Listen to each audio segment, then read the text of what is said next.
Welcome to the Center for Gifted Education On-Demand Learning, brought to you by Kendall Hunt Publishing Company.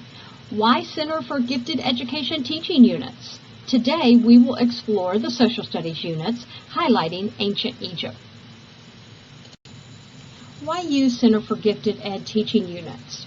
The teaching units are aligned to gifted goals and outcomes that can easily integrate into standards developed by William & Mary's Center for Gifted Education, a forerunner in gifted curriculum and instruction. Integrated curriculum model linking social science content to process and themes. An interdisciplinary approach. A focus on the four strands of social studies: history, geography, economics, and government. Supporting multiculturalism and globalism. Helping students to be critical thinkers through habits of mind. Concept theme-based, authentic assessments, learning across disciplines and units. Fostering 21st century skills of collaboration, communication, creativity, and critical thinking.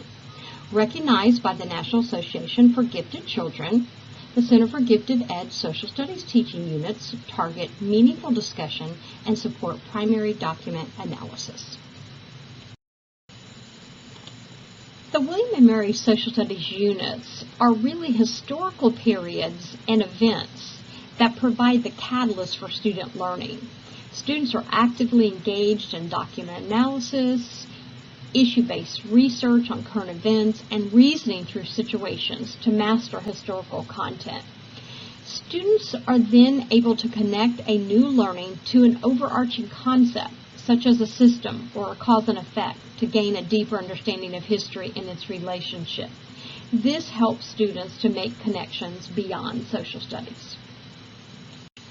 The integrated curriculum model was designed for the gifted learner. It emphasizes the integration of advanced content, higher order thinking processes, and connections to overarching themes and issues as the foundation for curriculum development. We know that gifted students have very complex thinking capacities, and so with that, we know that gifted students enjoy higher level content. They enjoy a focus on overarching issues, themes, and concepts, and how they understand and relate to real world. And more importantly, they like to reason through situations where they can think critically, and they are encouraged to be creative in their production.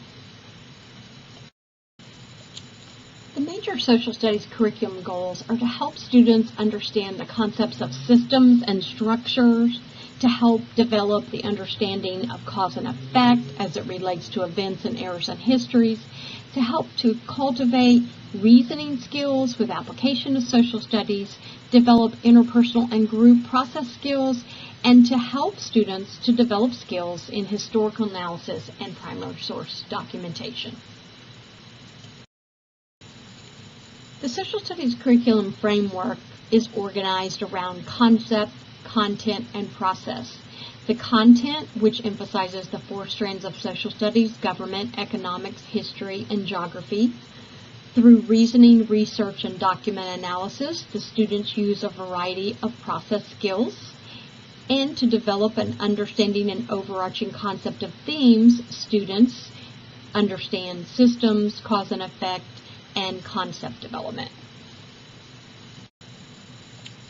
We know that students engaged in the Center for Gifted Ed units have showed significant gains on measures of critical thinking and content learning. The critical thinking skills of reasoning and evaluating and problem solving and decision making and analysis are definitely cultivated through the variety of lessons that are supported by many of the Center for Gifted Ed teaching models. A variety of assessment for learning outcomes are present in the Center for Gifted Ed units. You will find many pre- and post-assessments that definitely foster that content learning, conceptual, and critical thinking. There are opportunities for portfolios for writing pieces and other activities. All of the Center for Gifted Ed units definitely have a strong research component as well. And through that, there are many opportunities for a lot of formative and summative assessments. Here's an overview of the social studies curriculum units from the primary grades of the ancient civilizations to the intermediate grades across the U.S. history, and looking into the high school eras of more primary source historical analysis and Renaissance and Reformation. Teaching a concept fosters inductive and deductive thinking. Let's take a look at the concept development model. Concept development model is based upon Taba's concept model back from 1962. It helps students to reason and understand both inductive and deductive thinking.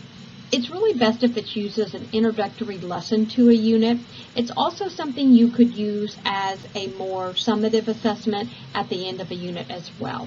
This usually is done in a whole group or it's done in small groups. But basically it's to help students to have a deeper and richer meaning of a concept that in and of itself could be abstract. And they have a deeper understanding by being able to clarify what the concept is in as much as understanding what the concept is not. Think about the concept of perspective, if you will. Think about what perspective means to you, what it might look like, what it feels like, and this is how the concept development model begins. Initially, the concept development model should be done in whole group. It also works very well with small groups. There is a variety of ways in which you can go about it. Students can work at a table, they can work with pictures, with magazines, words and pictures. They can work with chart paper, or they could work on an electronic device as well. Basically, when putting a concept in front of a student, your goal is for them to get a deeper and richer meaning of something that they may not be that familiar with. So let's take perspective, for example.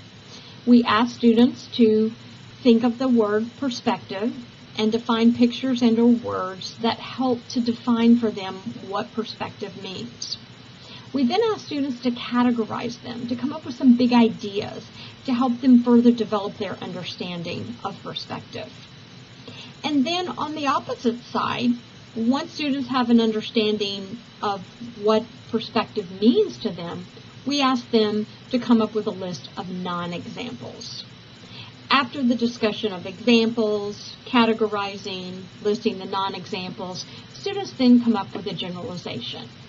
Now this lesson may be over the course of several mini lessons, or it may be done at one particular time. Teaching a concept is one of the hallmark models for the Center for Gifted Ed, and the concept development model has such implications for social studies. It really helps students to understand what are some really very abstract and vague concepts, but by participating in this kind of skill building, they're able to reason, they're able to process, they're able to evaluate, and they're able to come up with a generalization. Particularly with primary grades, the concept development model can be used with a more non-linguistic approach by using pictures instead of words, or a combination of both. Basically, the concept development model helps students to formalize generalizations. And once students can come up with the generalizations, they have a much deeper understanding of the concept that's being presented. And from this point, there might be an additional processing activity, such as writing or some type of presentation. There are so many social science concepts that can be a part of concept development. Try creating a graffiti wall in your classroom to help students to have a long-lasting understanding of their concepts they have developed. Let's explore ancient Egypt. Ancient Egypt is set for grades 2 and 3. This unit is really designed around the idea of helping students to understand systems, ancient civilizations, and the interdependent ways in which economics, language, leadership, and culture affect one civilization. The unit also intends to help give students a broader understanding so that they can compare an ancient civilization, such as Egypt, to aspects of their own lives and community.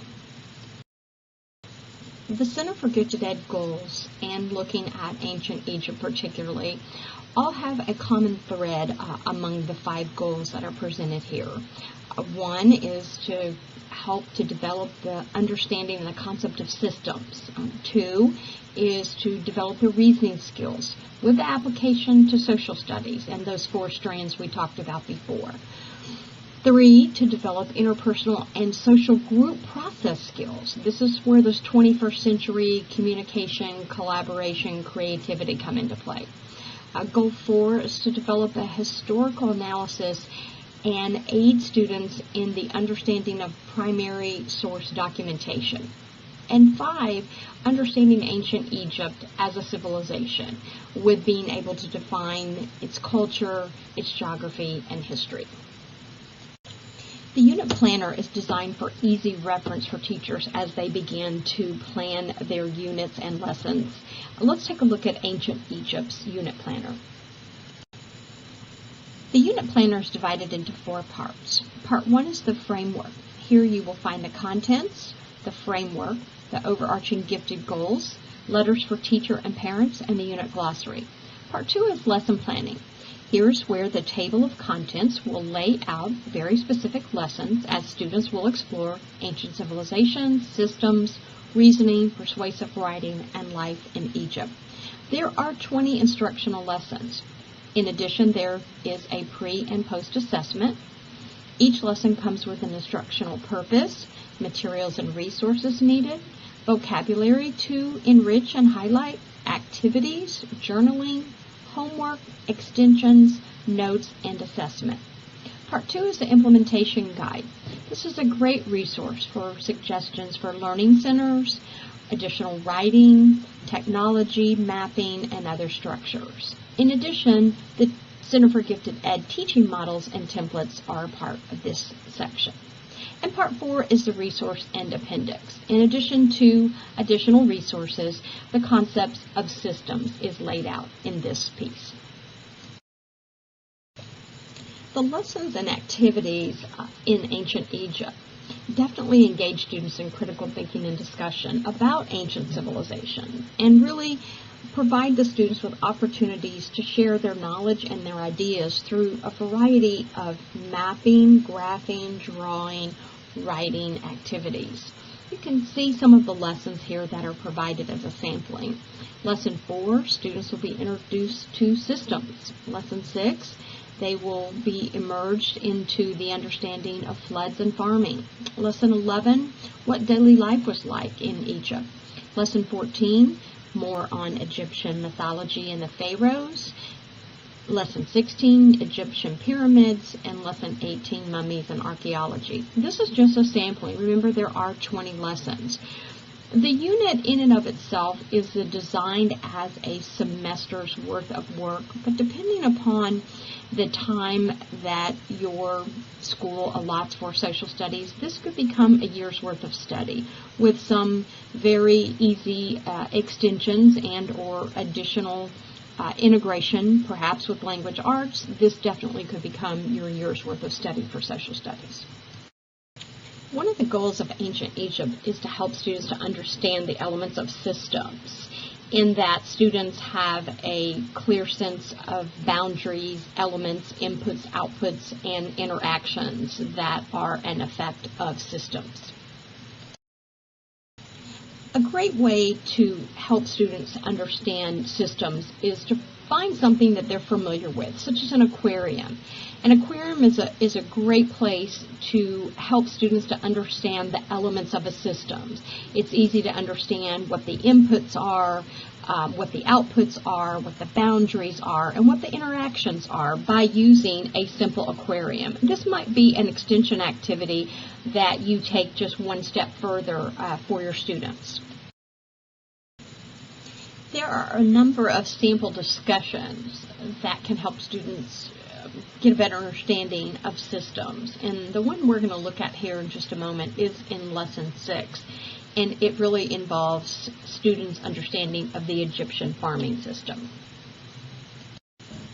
By Lesson 6, students have a good understanding of the Nile River and flooding as it relates to farming in ancient Egypt. And so now it's time for the students to have a way to demonstrate their understanding of systems via an aquarium system. We're going to ask students to think about the farming system. They're going to use chart paper, or they could use pictures, they could use an electronic device, and students are going to create what is a system by being able to label and understand the elements, which are the parts, the boundaries, the areas, the interaction between the soil, the water, and the farmer, understanding the inputs as it promotes to growth and the outputs as it promotes the yields of the harvest. And so this is a very great way for students to capitalize on their critical creative thinking, and also for them to use some type of multimedia presentation skills. A goal of students' understanding of systems is for them to be able to formalize a generalization. And a generalization is an outcome. It is a student's understanding, a takeaway from their experience with the lesson and the information. This generalization might be formalized in a way that is also part of a writing piece. It may lead to some other additional activity or understanding. The reasoning model is one of the Center for Gifted Ed hallmark templates. It centers around the 8 critical thinking elements to help students formulate and understand a problem, an issue, and the assumptions involved there, and to be able to come up with implications, consequences, and conclusions. Helping students to understand the reasoning model centers around 8 elements. Helping students to define an issue or purpose, helping them to see point of view and the assumptions from that point of view, further understanding the concepts and the evidence and the inferences drawn, and then the implications and consequences. Teachers may choose to introduce this to students at the beginning of school as kind of an overarching, maybe reasoning issue that perhaps the school may have, the community may have, and it's just a way of really approaching problems and issues and learning the process of problem solving. This is the Elements of Reasoning template. Use it as a template and allow students a little bit of latitude and creativity as to the presentation of their information. This helps students really to focus on issues and problems and work through that decision-making process and understanding implications and consequences. A lot of times, as I mentioned, it's good to do something related to, let's say, the community, something to a school, a big idea such as homework or any other issues that students might have. It's a great way to help them start understanding the reasoning model using something that's a little familiar to them. Many lessons with vocabulary development will help students prior to their participation in demonstrating the elements of reasoning. There are many sample reasoning discussions, and as I mentioned, you may start out by having students participate in a reasoning model related to something they're familiar with, like homework or perhaps a longer school year. But we're going to take a look at reasoning as it relates to the tourism and economy of Egypt and their precious artifacts. Reasoning about a situation or an event. In Lesson 18, Reasoning About Many Mummies, there's a short article that will be shared with students, and it centers around students' understanding of the effects of tourism on very ancient civilizations and artifacts. Students will think about who the stakeholders are, be it the tourists, be it the local government, archaeologists. They'll think about the viewpoints of the stakeholders. They will understand the assumptions of each group and look and examine the implications of each of the views. From this, I would take it one step further and have students do some kind of perhaps simulation. There most likely will be some kind of a reflective writing involved in this. But this really takes that reasoning wheel to a more higher level of understanding, and through this demonstration, students really do walk away with understanding critical thinking as it relates to reasoning. Exploring document analysis is one of the ways in which students can have a deeper understanding of a particular time period in history, a person, or an event. The unit planner provides an outline for assisting students with navigating through primary sources. And even our very young students are able to document and understand primary sources. Establishing a context and intent for the source, understanding the source itself, the main ideas, and being able to evaluate and interpret the source and the influence that it has on a particular time period. I've also got a link to some additional resources and primary sources as it relates to ancient Egypt. Here are some examples of primary source discussions. Today we're going to look at an ancient poem in praise of the Nile. The poem of the Nile is part of an activity in Lesson 5, helping students to analyze primary source documents.